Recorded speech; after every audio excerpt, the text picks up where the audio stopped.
விவேகானந்தனாவே உங்களுக்கு அச்சமின்மையும் துணிவும் தான். அவர் எதுக்கும் பயப்பட மாட்டார். நான் பார்த்து வரைக்கும் நெருக்கமாக பழகிற வாய்ப்பு எனக்கு அவர் நடித்த தவசி படத்தில் நான் தான் உரையாடல் எழுதினேன். அப்போ அதில் அவர் கூட இருந்து பணி செய்கிற படப்பிடிப்பு தலங்களில் மனம் விட்டு பேசுகிற நிறைய வாய்ப்பை நான் பெற்றேன்.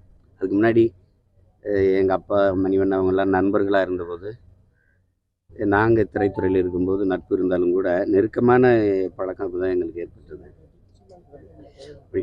நம்ம பார்க்கும்போது தூரமாக பார்க்கும்போது அவரை மாதிரி நடிக்கிறதுக்கு ஆட்கள் வரலாம், அவர் மாதிரி சண்டை போடக்கூட ஆட்கள் வரலாம். ஆனால் அவரை மாதிரி சிறந்த மனிதர் வருவது ரொம்ப கடினம். அதுவும் திரையுலகில் இருந்து கொண்டு புகழின் உச்சிக்கு போய் வந்த பிறகு அது அந்த தலையில் ஏறாமல் பார்த்துக்கிட்டார்.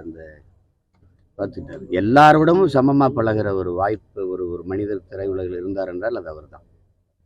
அதனால் அவர் என்ன சொன்னாலும் எல்லாருமே கேட்பாங்க.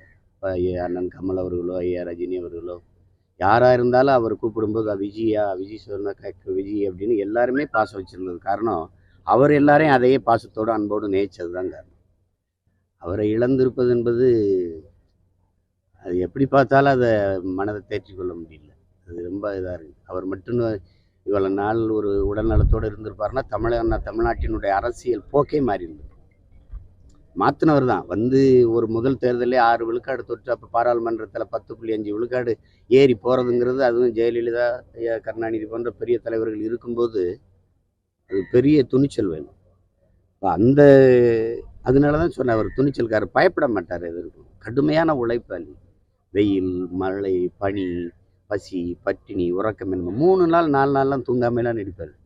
அந்த இதெல்லாம் தமிழ் திரையுலகில் எந்த நடிகருக்கு இருக்காது. அப்படிப்பட்ட ஒரு இளைஞன் அவர். அதையெல்லாம் தாண்டி ஆகச்சிறந்த மனிதர். நல்ல மனிதர்னு ஒரு வார்த்தையில் அடக்கி விட முடியாது. ஆகச்சிறந்த மனிதர், பெரிய பண்பாளர், எளிமையாக இருப்பார். படப்பிடிப்பில் போய் அவங்க கொடுக்குற பேண்ட் சட்டை போடுவார் வழியே, மற்றபடி கதர் சட்டை கதர் வேஷ்டி தான். நீங்கள் பார்த்துருக்கீங்க. ரொம்ப எளிமையாக இருப்பார். அது சாதாரணமாக சும்மா எல்லாரோட உட்காந்து சாப்பிட்றது பேசுறது, அப்படி இயல்பான மனிதர். திரையில் பார்க்குற அந்த கம்பீரமான மனிதர் இல்லை. ஆள் தான் அப்படி கம்பீரமாக இருப்பார் வழி, உள்ளுக்குள்ளே ரொம்ப குழந்தையான ஒரு மனம் கொண்டவர் அவர்.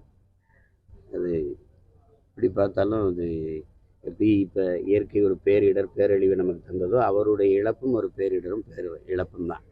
நான் 29 தேதி வரைக்கும் மக்கள் அவங்களுக்கு நிவாரணம் கொடுத்து உதவணுங்கிறது தான் வந்தேன். ஆனால் செய்தி எரிஞ்சோன்னா ரொம்ப மனசு இதாக இருந்துச்சு. சரி, உடனே அதை எல்லாத்தையும் நிறுத்திட்டு இப்போ 4 மணிக்கு தான் நடக்கும், நம்ம ஓடிடலான்ட்டு கிளம்புறேன்.